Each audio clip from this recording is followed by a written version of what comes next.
James Bezan, thank you for the time. And thanks for having me on, Michael.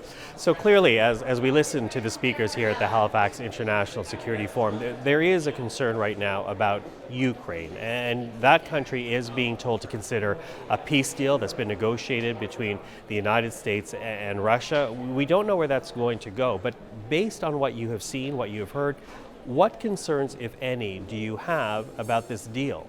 Well, there's a lot of concerns. I think, first and foremost, all wars end at the negotiating table. So is this a starting point, or is this just more posturing that between Trump and Putin that's taking place? I think first it has to be in the best interest of Ukraine. You can't have a peace deal for Ukraine without Ukraine. And of course, Ukraine wasn't involved in this original draft. So that raises the first red flag. I think that the second part of this is some of the conditions that have been set around the surrender of territory, including territory that's not even occupied by Russia at this point in time. I think there's a lot of stuff in here that NATO allies aren't going to accept either, because the possibility of adding more members down the road is something that we should never take off the table for especially democracies, and that's the theme of the Halifax International Security Forum this year is democracy. And so it's both democracies defending democracies, and we need to make sure that the people of Ukraine ultimately get to make the decision what's in the best interest for them and their families and their sovereign territory called Ukraine. So what role do you see Canada playing in this? Because, Canada has been steadfast in its support of Ukraine. What should this country be doing? Well, I think, first of all, we need to make sure that there is that open line of communication with Kiev, that we are talking to them, especially if, the ultimatums, and again, how can you have a peace deal that's a negotiation, have ultimatums? And so there shouldn't be a timeline on this, but regardless, I know that people want to see peace and people want to see this war come to an end. Over 1 million Russian soldiers have been killed or injured and never returned back to the front line, and we know that the numbers in Ukraine are high as well. And we know that we want to end the attacks on Ukrainian civilian infrastructure, and if we can get Russia to cease fire, at least that happens. But again, we have to make sure it's in the best interest of Ukraine. Appeasement of Putin is not a peace deal. And that's why we need to continue to support Ukraine in its efforts. That means, if they need more intelligence from Canada, as we had in the past, and I look back at, when we were government under Stephen Harper, we started the provision of radar-sat images to Ukraine. And the Liberals canceled it. We put pressure on them, they had to restart it, and now again it's been canceled.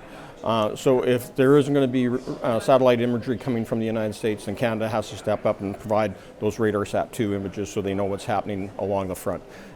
Secondly, European nations, Canada as well, will have to continue to support Ukraine in supplying the weapons they need. And as conservatives, we always said, we've got a lot of surplus retired equipment or equipment that's about to be decommissioned. Rather than waste taxpayers' dollars in decommissioning that equipment, give it to Ukraine. They can use it today. They need it to defend their sovereignty, to protect their citizens, and ultimately win this war, because really the only way to get to peace is victory.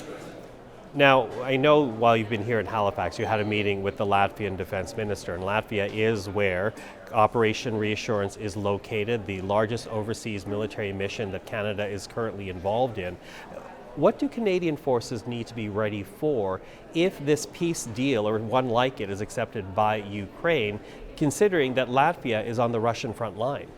And so we need to continue to monitor, and our discussions with the Latvian defense minister is, okay, what is the defense posture in Latvia, and what type of posture are we seeing from Russia along the other side, as well as Belarus, who's right there, right? And they're definitely an ally and partner of the Kremlin. So, or maybe they're even just a puppet of Putin, right? But anyway, we got to watch Putin's war machine and see what it's doing along the front, what it's doing in the cyberspace, what it's going to be doing ultimately in more cyber attacks, and how does that compromise Canadians who are serving in Latvia and leading the multinational brigade that's there. So we have to continue to ensure that we have all the equipment they need It is disconcerting that we have troops over there that sometimes aren't able to exercise because our equipment is in disrepair. We've been putting pressure on the government, especially at the committee level, to ensure that we have all the military equipment they need, especially land vehicles and armored vehicles to defend themselves, and also working alongside all of our allies in making sure that we can continue to drive forward. And before we're done, I also want to talk about Canada's military-industrial strategy. It's not yet been released. What are you hoping it contains, though? So we got to be, I'm not sure what we're going to see. Well, I'm not sure who they've even been talking to. We haven't had a whole bunch of feedback yet, and we know that the last time they did foreign policy, they didn't talk to anyone. They just pretty much wrote it down on the back of a napkin and read it in the House of Commons when Christopher Freeland delivered it. What was that, 7 years ago already? Defense industrial strategy is something that is critical. We want to make sure that we are supporting Canada's defense industry and the things that we do well. And so, and we want to make sure that we're supporting those entrepreneurs that are innovators, and that Canada becomes an early adapter of that innovation.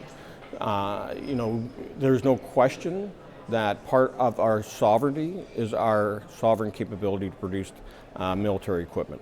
To produce the intelligence, as well as produce the innovation and technology that we need to keep driving us ahead and being ahead of our adversaries.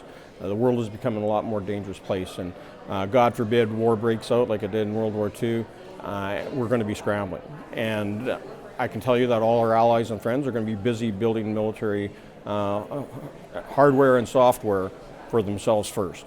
And so we have to have that capability in Canada. So we're not going to be able to be all things to everyone, but we can be the specialists in a lot of great little niche parts of the military defense industrial complex. And so I hope to see some of that and investing and targeting the sectors in Canada that can actually produce some of that, and where we are world leaders, like in AI, like in cybersecurity, as a way that we can move forward. There's a growing need, of course, in the world of drones and other autonomous vehicles, whether it's in the air, on the surface, on the sea, or under the sea. And I hope to see us, as we witnessed in Ukraine, out of need, a great industry is growing. We don't have to reinvent the wheel here, but we need to be adaptable and continue to move forward as these technologies evolve. And so there is a great opportunity here. There is a chance, there's no question that by using government dollars to invest in defense and national security equipment and processes, hopefully those taxpayer dollars are going to the benefit of more and more Canadian jobs and opportunities for our industry. James Bezan, thank you for the time. Anytime, Michael.